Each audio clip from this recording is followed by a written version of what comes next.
Die Musik wirkte auch für die Kinder als rettende Zuflucht.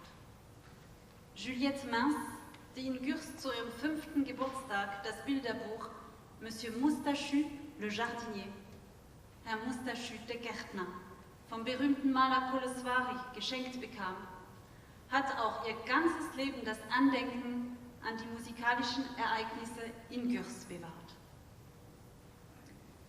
Ich war das einzige Kind, dem erlaubt war, bei den Konzerten anwesend zu sein.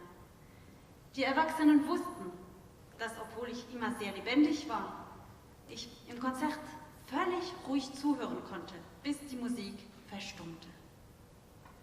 Mehrmals habe ich das Konzert unter dem Klavier liegend mit äußerstem Entzücken erlebt. Der Komponist Alfred Kahn wurde in Gürs interniert und leitete dort den Kinderchor. Er komponiert für ihn das Lied Wir sind ganz junge Bäumchen, das von einer Zwangsentwurzelung und der Sehnsucht nach einer Heimat handelt. Da die Kinder im Lager getrennt von ihren Eltern leben mussten und jeder weitere Kontakt zwischen ihnen verboten war, hatte er diesen Chor gegründet, damit die Eltern die Kinder wenigstens von weitem sehen und hören konnten.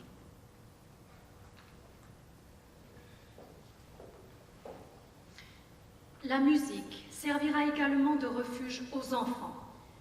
Juliette Mins, la fillette internée qui reçut comme cadeau pour ses 5 ans le petit carnet d'illustration Monsieur Moustachu Jardinier du célèbre peintre Kolosvari, se rappela toute sa vie de la magie que la musique exerça sur elle à Gürs.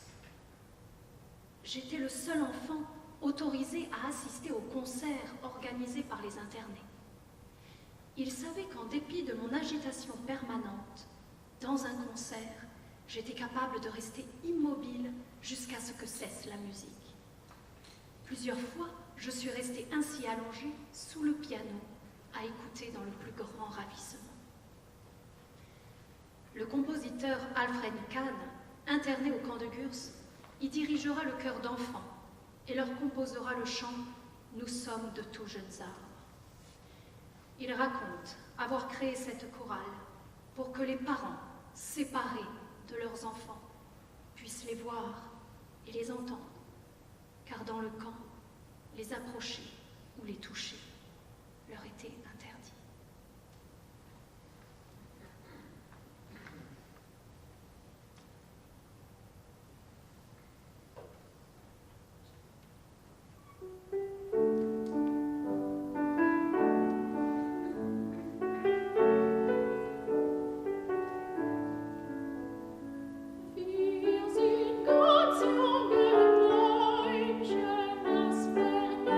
Heimat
Dank verschiedener Hilfsorganisationen wurden die meisten Kinder aus Gürs gerettet.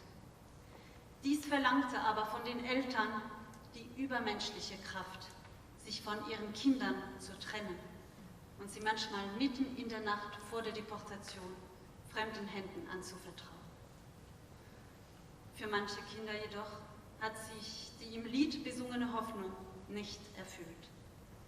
Sie wurden mit ihren Eltern nach Auschwitz deportiert und ermordet.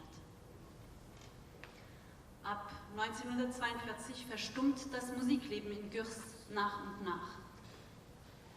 Viele Künstler der Kabaretttruppe von Nathan wurden trotz seines Einsatzes innerhalb von 3 Tagen zwischen dem 8. und dem 10. August deportiert. Die Akkordeonistin der Kabaretttruppe, Steffi Messerschmidt, schreibt in ihrem letzten Brief an ihren Vater nur einige Zeilen, die sie wahrscheinlich in aller Hast vor der Deportation noch notierte. Gürs, 5.7.42. Mein lieber Papa, bitte schreibe nicht mehr hierher. Ich fahre jetzt weg. Schicke dir die nächste Adresse vom Ankunftsort. Hoffentlich geht es dir gut. Kopf hoch, lieber Papa. Bleibe gesund. Anbei ein Foto. 1000 Grüße und Küsse sendet dir deine Tochter Steffi. Die Pianistin Lieselotte Rosenthal schreibt in ihrem letzten Brief vom 10. August 1942 an ihren geliebten Rudolf Lewandowski. Die Stimmung in den letzten Tagen war schrecklich hier und man versucht sich auf alle Eventualitäten vorzubereiten. Der Sammelort für die Massentransporte ist Gürs, von wo letzte Woche 600 Personen abfuhren. Wer, wieso, wohin, nach welchen Gesichtspunkten ausgewählt wurde, darüber weiß man gar nichts. Es ist eigenartig zu beobachten, wie das, was man bis jetzt für schrecklich, untragbar, unmenschlich hielt, einem noch 1000-mal besser erscheint als das, was einem eventuell blühen kann. Aber man kann ja sein Schicksal nicht aufhalten. So wie es kommt, muss es durchgebissen werden.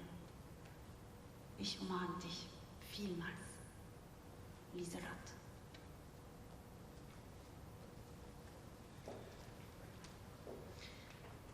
La majorité des enfants de Gürs ont été sauvés grâce aux organisations de secours. Mais cela a impliqué des parents le courage surhumain de se séparer de leurs enfants et de les confier à des bras inconnus, parfois en pleine nuit, la veille de leur déportation. Pour certains enfants, malheureusement, l'espoir chanté dans ce lied ne se réalisera pas. Ils seront déportés avec leurs parents à Auschwitz. À partir de 1942, les déportations vers une destination inconnue se multiplient et la terreur régnant dans le camp fait taire peu à peu la vie musicale et artistique de Gürs. Malgré les efforts d'Alfred Nathan pour sauver ses amis de la troupe de cabaret, en l'espace de 3 jours, du 8 au 10 août, la plupart des artistes de sa troupe sont déportés. L'accordéoniste et chanteuse Steffi Messerschmidt, membre de la troupe de cabaret, écrit sa dernière lettre à son père, quelques lignes certainement écrites en toute hâte avant son départ.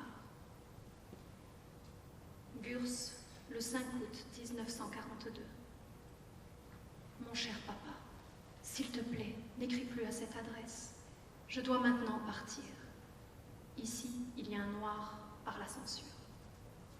Je t'enverrai ma prochaine adresse depuis mon lieu d'arrivée. J'espère que tu vas bien. Garde courage, cher papa. Reste en bonne santé. Si joint une photo. 1000 baisers de ta fille, Steffi. Et voici la dernière lettre de la pianiste Lieselotte Rosenthal adressée à son fiancé Rudolf Lewandowski avant sa déportation à Auschwitz le 19 août 1942. L'ambiance de ces derniers jours est terrible et l'on essaie de se préparer à toutes les éventualités. Le lieu de rassemblement pour les transports de masse est Gurs, d'où sont parties la semaine dernière 600 personnes. Qui, pourquoi, vers où, d'après quels critères, personne n'en sait rien. Il est étrange de constater que ce qui nous paraissait jusqu'alors horrible, insupportable et inhumain semble aujourd'hui 1000 fois mieux que ce qui nous attend peut-être demain. Mais restons malgré tout confiants. Ce que le destin nous réserve, on ne peut y échapper. Ce qui nous est destiné, nous devons le traverser. Je te serre 1000 fois dans mes bras. Liselotte.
Germe l'horreur et la détresse, naissent en contrepartie l'entraide et l'amour.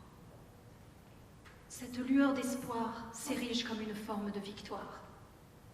Elsbeth Kasser, surnommée à juste titre l'ange de Gurs, fait partie de ces personnes, ces héroïnes, qui dans les pages les plus sombres de l'histoire brillent comme une étoile d'espoir dans un océan d'horreur et nous aident à garder foi en l'humanité.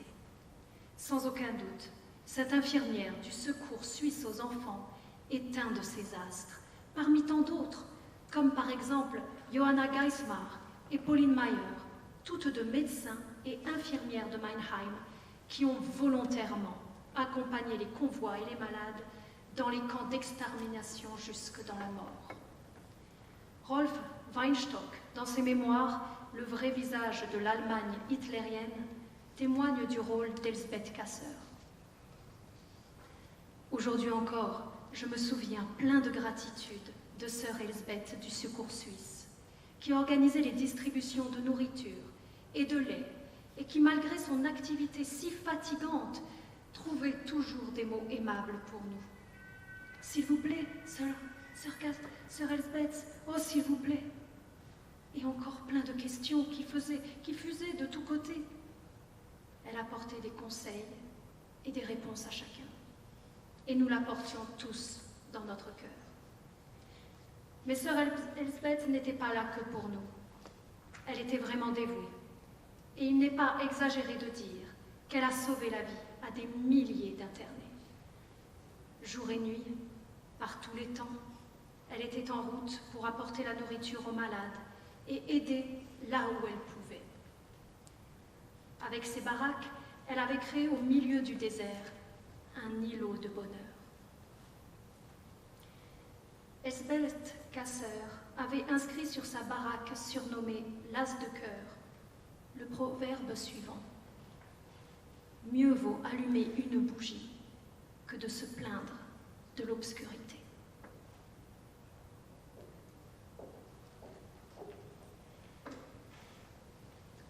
Dort, wo Grauen und Elend gedeihen, wachsen wiederum Beistand und Liebe. Dieser Hoffnungsfunke leuchtet wie eine Form von Sieg. Elsbeth Casseur, die man als Engel von Gürs bezeichnete, gehört zu den Menschen, den Heldinnen, die in den dunkelsten Stunden der Geschichte wie ein Hoffnungsstern leuchten und den Glauben an die Menschlichkeit aufrechterhalten. Zweifellos war diese Krankenschwester vom Schweizerischen Roten Kreuz einer dieser Sterne, wie auch viele andere Heldinnen, zum Beispiel Pauline Meyer und Johanna Geismar, Ärztin und Krankenschwester aus Mannheim, die freiwillig ihre Kranken nach Auschwitz bis in den Tod begleiteten. Rolf Weinstock beschreibt in seinen Memoiren das wahre Gesicht Hitler-Deutschlands, die wichtige Rolle, die Elsbeth Casseur in Gürs spielte. Noch heute gedenke ich in lebendigem Dank der Schwester Elsbeth, die die Ausgabe leitete, persönlich die Milch zuteilte und trotz ihrer anstrengenden Tätigkeit immer noch nette Worte für uns fand. Bitte, Schwester Elsbeth, ach bitte, bitte, Schwester Elsbeth, dazu die vielen, vielen Fragen. So drang es von allen Seiten auf sie ein. Jedem erteilte sie Rat, gab Auskünfte. Und jeder hatte sie in sein Herz geschlossen. Schwester Elsbeth war aber nicht nur für uns da, sie war wirklich aufopferungsbereit und es ist nicht übertrieben zu sagen, dass sie Tausenden das Leben gerettet hat. Tag und Nacht, bei Wind und Wetter war sie unterwegs. Sie brachte den Kranken das Essen in die Baracken und half überall, wo Hilfe Not tat. Sie hatte mit ihren Baracken inmitten der Wüste eine Insel des Glücks geschaffen. Folgender Spruch stand über Elsbeth Casseurs Baracke in Gürs: Es ist besser, eine Kerze anzuzünden, als die Dunkelheit zu verfluchen.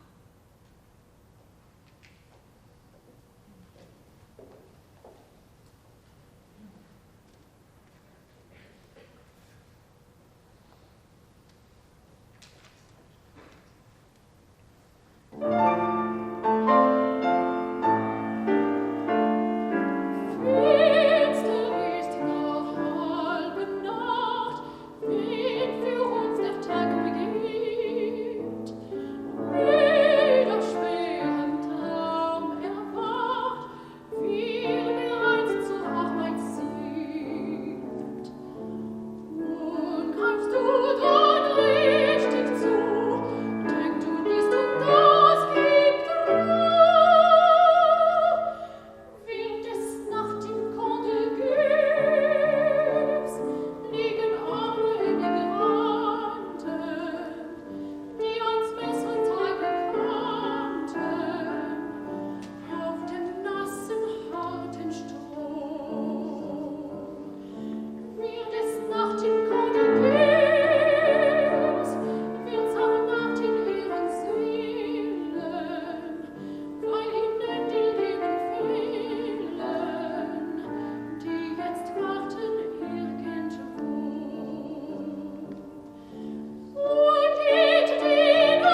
Zum Abschluss als Zugabe ein Lied, was nicht aus Gürs stammt, aber doch im Zusammenhang hängt mit Gürs, Du alter Baum von Norbert Glanzberg aus den Holocaust-Liedern.